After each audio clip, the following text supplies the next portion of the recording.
protection civile de Vendée, on est sur un bénévolat, alors qui est certes l'un des plus exigeants, mais ô combien il a du sens dans les notions de solidarité, d'entraide et d'engagement envers la population.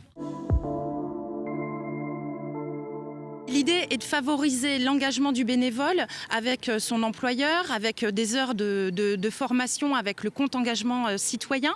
Il y a tout un tas de dispositions dans la proposition de loi qui visent vraiment à encourager ce bénévolat d'associations agréées de sécurité civile. Donc c'est inédit pour nous et c'est une vraie reconnaissance pour nos bénévoles. Bien évidemment, on a toujours besoin de bénévoles. L'engagement est quand même plus court, hein, il ne faut pas se mentir.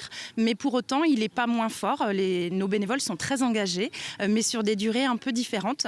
On s'aperçoit aussi que l'engagement peut être différent. C'est-à-dire que certains vont vouloir faire du pur et dur secourisme et d'autres vont aller dans des missions plutôt logistiques. On a aussi du bénévolat de compétences. En fait, toute forme d'aide est la bienvenue chez nous. 4 grands défis qui visent justement sur l'engagement bénévole. Hein, c'est vital justement pour cette ressource au niveau de notre association.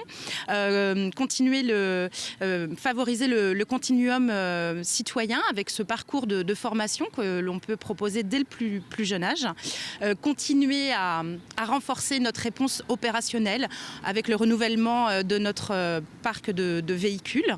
Et puis repenser également notre modèle économique où la méthode aujourd'hui n'est plus adaptée et nous devons nous ouvrir sur d'autres façons. Il faut repenser les choses.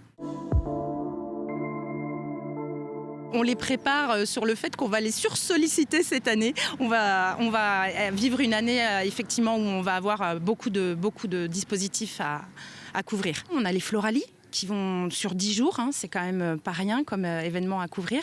L'Ironman qui est un gros dispositif et puis on est sur une année de Vendée Globe.